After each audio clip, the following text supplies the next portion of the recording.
एक नगर में चंद्र नामक राजा का शासन था। उसके ताजमहल के बगीचों में बंदरों का एक समूह रहता था। बगीचों के फलों के अतिरिक्त राजा के सेवकों द्वारा प्रतिदिन प्रदान किए जा रहे भोजन का सेवन कर वे बहुत हृष्ट-पुष्ट हो गए थे। बंदरों का सरदार वानरराज एक बूढ़ा बंदर था, जो अति बुद्धिमान था। समय समय पर वह अपना परामर्श बंदरों के समूह को दिया करता था। राजमहल में 2 भेड़ें भी रहती थीं। राजा के पुत्र उनके साथ खेला करते थे। 2 भेड़ों में से एक भेड़ बहुत चटोरी थी। जब मन करता वह रसोई घर में घुस जाती और वहाँ खाने की जो भी चीज़ें पाती खा जाती। रसोइया भेड़ की इस हरकत पर बहुत क्रोधित होता और जो हाथ में आता वह वस्तु फेंक कर उसे मारता। एक दिन वानरराज ने रसोइये को भेड़ को एक बर्तन फेंककर मारते हुए देखा। वह सोचने लगा, कहीं रसोइये और भेड़ की यह तनातनी बंदरों के विनाश का कारण ना बन जाए। ये चटोरी भेड़ तो खाने के लोभ में यदाकदा रसोई घर में जाती रहेगी। यदि किसी दिन क्रोधवश रसोइये ने चूल्हे की जलती हुई लकड़ी उस पर फेंक दी तो अनर्थ हो जाएगा। भेड़ का ऊन से ढका शरीर आग पकड़ लेगा। भागते हुए भेड़ अस्तबल पहुंच गई तो सूखी घास से भरा अस्तबल धधक उठेगा। घोड़े जल जाएंगे और फिर वही बंदरों का काल बनेंगे।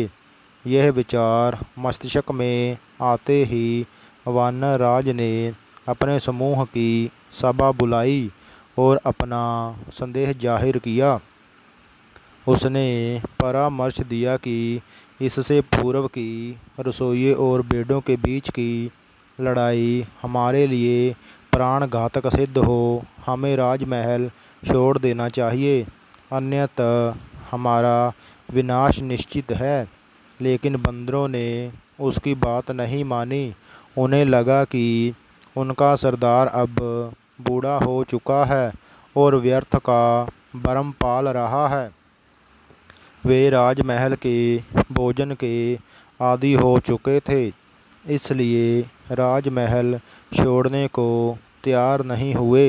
लेकिन वानरराज ने तत्काल राजमहल छोड़ दिया। इधर एक दिन फिर चटोरी भेड़ रसोई घर में घुस गई और वही हुआ जिसका बंदरों के सरदार को भय था। रसोइये को और कुछ नहीं मिला तो उसने जलती हुई लकड़ी का टुकड़ा उठाकर भेड़ पर फेंक दिया। भेड़ का शरीर जो ऊन से ढका हुआ था धधकने लगा। वह इधर उधर भागने लगी और अस्तबल में घुस गई। आग की लपट अस्तबल में रखी सूखी घास तक पहुंची और पूरा अस्तबल धूं धूं कर जल उठा। कई घोड़े जलकर मर गए, कई घायल हो गए। राजा को यह समाचार मिला तो उसने वैद्य को बुलाया और उसे घोड़ों का उपचार करने का आदेश दिया। वैद्य ने घोड़ों के घाव का परीक्षण किया और बोला, इसके घावों को शीघ्र ठीक करने का एक ही उपाय है, इन पर बंदरों की चर्बी लगानी पड़ेगी। राजा ने सैनिकों को आदेश दिया कि जो भी बंदर दिखे तो मारकर उसकी चर्बी घोड़ों के उपचार के लिए लाई जाए।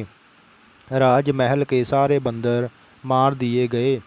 जब वानरराज तक यह बात पहुंची तो वह बहुत दुखी हुआ। उसके मन में प्रतिशोध की ज्वाला धधक उठी। लेकिन वह अकेला था। वह युक्ति सोचने लगा जिससे वह राजा के कुल का भी वैसे ही सर्वनाश कर दे जैसे उसने उसके कुल का किया है। एक दिन वह पानी पीने एक झील के पास गया। उस झील में सुंदर कमल खिले हुए थे। वानरराज ने देखा कि मनुष्य और जानवरों का पद चिन्ह झील की ओर जाते हुए तो है, लेकिन वापस आते हुए नहीं है। वह समझ गया कि झील में अवश्य कोई राक्षस रहता है, जो झील में गए मनुष्य और जानवरों को खा जाता है। उसने चतुराई दिखाई हुए कमल के तने से पानी पी लिया। जब झील में रहने वाले राक्षस ने यह देखा तो झील से बाहर आ गया। उसने कई आभूषण पहने हुए थे। वह वानर राज से बोला, जो भी झील में आता है मैं उसे खा जाता हूँ, लेकिन तुम तो चतुर निकले। मैं तुम्हारी चतुराई देख प्रसन्न हूँ। मांगो, क्या मांगते हो? वानरराज बोला, एक राजा ने मेरे संपूर्ण वंश का नाश कर दिया है। मैं उससे प्रतिशोध लेना चाहता हूँ। आप मेरी सहायता करें, मुझे अपना कंठहार दे दे। मैं आपको वचन देता हूँ कि मैं आपके आहार के लिए राजा और उसके अनुचरों और इस झील में लाऊंगा। राक्षस ने वानरराज को कंठहार दे दिया। वह हार पहनकर बंदरों के सरदार राजा के मगर नगर पहुंचा। वहां जहां पेड़ के दूसरे पेड़ पर झूलने लगा। जिसकी भी दृष्टि उस पर पड़ती वह कंठहार देखकर दंग रह जाता।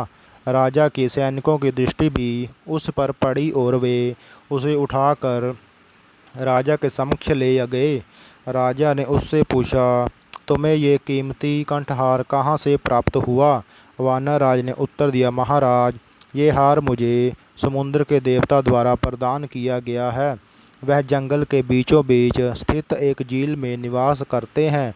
जब सूर्य आधा उदय हुआ होता है, उस समय जो व्यक्ति उस झील में डुबकी लगा ले तो उसे समृद्धि के देवता का आशीर्वाद और कंठहार प्राप्त होता है। राजा उसकी बातों में आ गया। वह अपनी पत्नी और पूरे परिवार सहित उस झील में डुबकी लगाने तैयार हो गया। वानरराज ने कहा, कल सुबह की मंगल बेला में पधारिए। लो, मैं अंधा हो चुका राजा अगली सुबह अपनी पत्नी, पुत्र, परिवारजन, मंत्रियों और सेवकों सहित झील पहुंचा। वानरराज भी उनके साथ था। वह बोला, महाराज, सबको अलग अलग स्थानों में झील में उतरना होगा। सबसे जाने के बाद आप अंत में झील में उतरिए।